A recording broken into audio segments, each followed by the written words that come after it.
স্বেচ্ছায় রক্তদানের মাধ্যমে সামাজিক বার্তা দিতে এক মহতী রক্তদান ও স্বাস্থ্য পরীক্ষা শিবির হয়ে গেল রবিবার। সমরপল্লী কালচারাল ওয়েলফেয়ার সোসাইটির পরিচালনায় এই রক্তদান শিবিরে উপস্থিত ছিলেন রাজ্যের স্বাস্থ্যমন্ত্রী শারদ দত্ত মুখোপাধ্যায়। উপস্থিত ছিলেন রাজারহাট নিউটাউনের বিধায়ক পীযূষ কানুরিয়া, রাজারহাট গোপালপুরের বিধায়ক তরুণ জ্যোতি তিওয়ারি সহ বহু বিশিষ্ট ব্যক্তিবর্গ। এই রক্তদান শিবিরের প্রধান উদ্যোক্তা সমাজসেবী জয়দেব হালদার।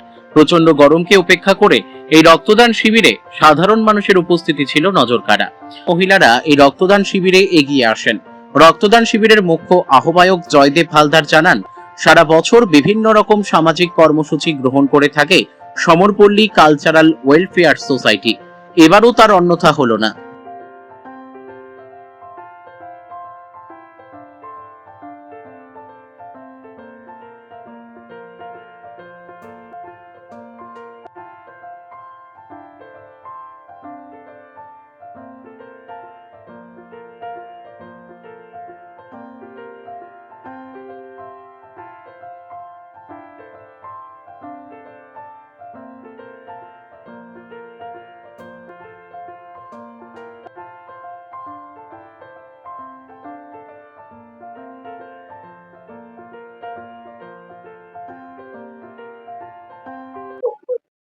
জয়দেবদা অনেক সামাজিক অনুষ্ঠান করেন, মানুষের কাছে দাঁড়ান। আজ থেকে না, অনেক বছর ধরে উনি কাজ করে আসছেন, মানুষের কাজ করার চেষ্টা করেন। সবসময় যে কোনো অসুবিধা পড়লে মানুষের কাছে দাঁড়াবার চেষ্টা করেন। রক্তদান, মহাদান, রক্তদান মহতী উৎসব আজকে করার জন্য জয়দেবদাকে আগেও ধন্যবাদ জানিয়েছি, আজও ধন্যবাদ জানাই। যেমন আমাদের এই সমরপল্লী কালচারাল সোসাইটির পক্ষ থেকে 15 বছর হয়ে গেল আমাদের এই প্রোগ্রামটা চলে, এবং পল্লীর মানুষ পাশাপাশি আশেপাশের মানুষও প্রচুর সাড়া পায় আমাদের এই প্রোগ্রামে। আর আজকের এই প্রোগ্রামে যেহেতু আমাদের স্বাস্থ্যমন্ত্রী এসেছিলেন, একটু পরেই পীযূষ কানুরিয়া আসবে, রাজারহাট নিউ টাউনের বিধায়ক।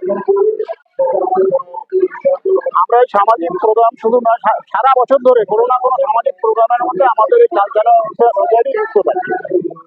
সুতরাং আজকের যে এই ব্লাড ডোনেশন ক্যাম্প, অর্থাৎ যে রক্ত সংকট চলছিল, সেই অনুযায়ী আজকে ব্লাড ডোনেশন ক্যাম্পটা খুব জরুরি ছিল, এবং এটা আমরা প্রতি বছরের 5 তারিখেই করে থাকি। এটা আমাদের নির্দিষ্ট ডেট, একদম ফিক্স প্রতি বছর। এটা আজকে লাইফ কেয়ার হচ্ছে। আমাদের ডাক্তারবাবু যেটা আজকে আমাদের উপদেশ দিয়ে গেলেন, আগামী দিনে আমরা সরকারি ব্লাড ব্যাংকের মধ্য দিয়েই করছি।